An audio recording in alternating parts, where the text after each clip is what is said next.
You talked about going after the families of terrorists. You now reverse that I essentially. didn't reverse anything. You would still want to go after the families of terrorists? No, I didn't reverse anything. I clarified very simply, we have laws. We have to obey the laws. Now, the laws have to be Killing the families of widened. terrorists would be against the law. I didn't say kill. We have to go after them, though. The family knows.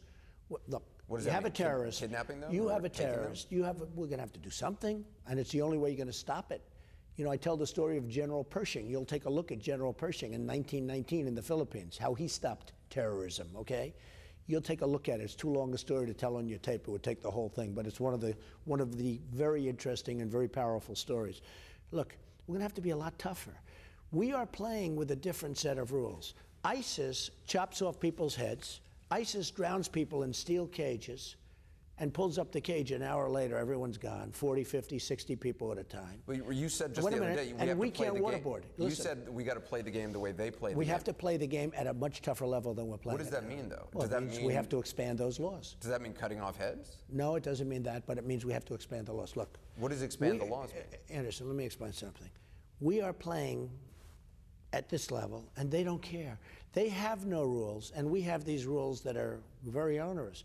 I mean, our military is brought in because But there's you're the too tough. Geneva Conventions on Yes, War. yeah, There's I know ways, that, there's that. rules but in a you know battlefield. what? It's funny. It's very interesting what happens with the Geneva Convention.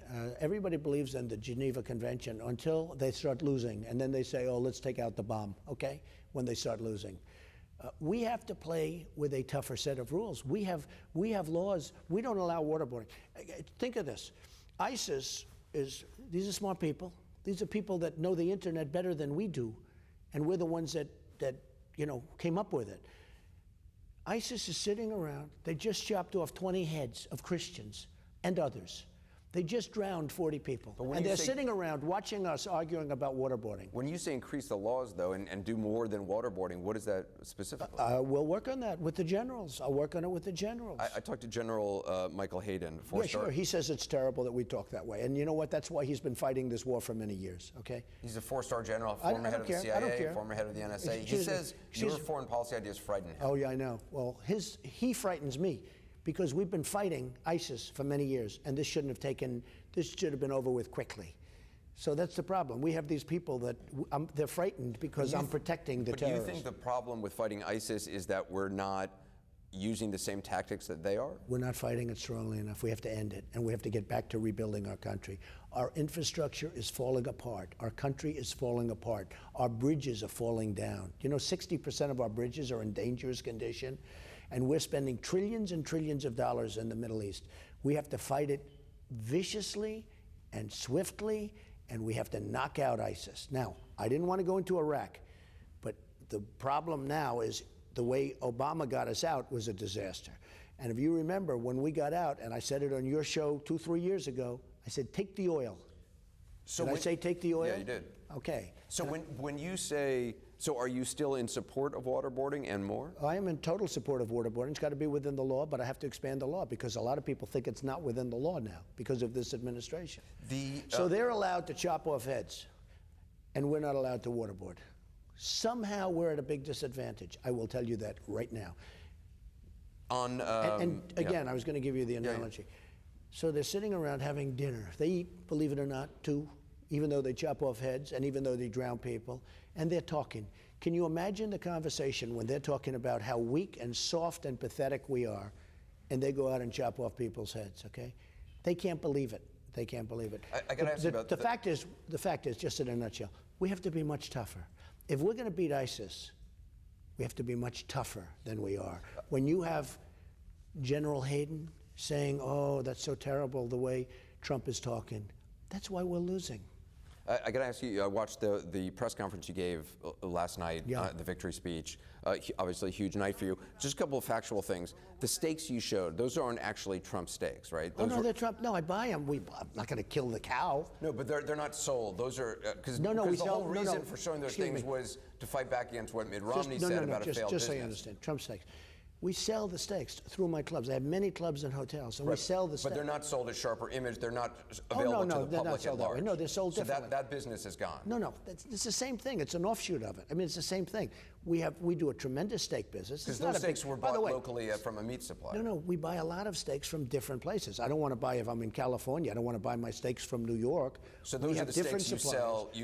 We have different people order in your suppliers. restaurants. We sell the steaks, and largely to our hotels and our clubs and things like that. And it's a small business. And the magazine you showed up, that's not the Trump magazine that Mitt Romney was talking about. Just so you understand, I've had many magazines. Every time I open a business, I'll sometimes open a magazine for a period of a year, get the business started, and then close it. Because people were pointing out today, saying, well, look, the items you were showing last night, in order to push back against Mitt Romney, the implication was that those are Trump steaks available nationwide somewhere. Those are Trump. Well, they are available nationwide. You can buy them at different places that I own. I own many, many places. You can buy them if you eat in a restaurant here. Worldwide, yeah, and you can't through go my to the clubs and internet and buy everything else.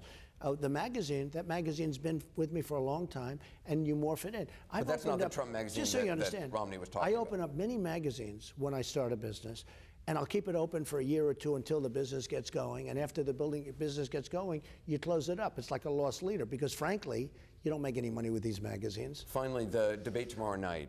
Do you expect the tone, the tenor to be different than the last one? The last one was tough. I mean, you had people on both sides coming after you. It's such an interesting question. I think it's going to be much different. I must tell you, last time I was leading, and by the way, I don't know how you feel about it, but every single poll said I won the last debate.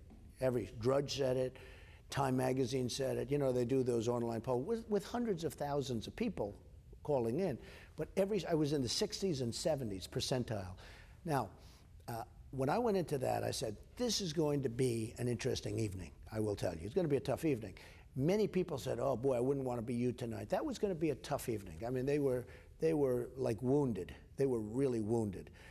I think this is going to be much different. Now, I may be wrong, but I am now far and away the front runner. I think, here's the thing. The Republican Party is sitting on something that's so great. They're sitting on millions and millions and millions of people that want to be part of it. The worst thing they can do is knock me out. If I get knocked out, if I don't make it, every one of those people So you think they're going to start to coalesce around you? Every one of those, I'm the only one can beat Hillary, and I'll beat her easily. I'll bring in Michigan. I may bring in New York. We always talk about the path. The path is much tougher for a Republican. You do understand that structurally. Because if they lose Ohio, it's over. If they lose Pennsylvania, if they lose Florida, it's over. But I'll bring in states long beyond that. First of all, I'll win Florida. Will you debate Cruz if it's one-on-one? Yeah, it's fine. I mean, you would do a debate with Cruz. I don't think he's a good debater. I think he's frankly, the way I look at Ted, I think it's very phony. I think Ted is actually a bad talker, pretty good debater, bad talker, can't talk. I don't mind debating him at all. The problem is when I debate somebody, then people say I'm not a nice person. But they say you won the debate. So bottom line, tomorrow night you're expecting a different tone, but you'll be ready for anything. I think it's going to be softer, but I'll be ready. I mean, I think that Marco is going to be a different person. Marco's been, mortally wounded. Questions, will Marco even be there? I hope he makes the right decision. I'm not going to make the decision for him. But Marco's been, pretty badly wounded. It'll be interesting to see what happens. Kasich is interesting because he said he was going to win Michigan, and he lost. He said he was going to win it. I mean, he said to you, I think I watched him on your show. He never came out and said he would win, but he said he thought he would do very well. He said he would win Michigan. He didn't even come in second. Okay, so I was of the impression if he didn't win Michigan, he was. I'm not talking about Ohio. I'm talking about Michigan. If he didn't win Michigan, he would drop out. He came in third. Okay, he didn't even come in second. So it'll be interesting to see what he says. And Ted is Ted. I mean, we've been playing the game now for a long time. These debates to me are getting very boring, if you want to know the truth. Mr. Trump, thank you. Have a good time. Appreciate it. Thank you.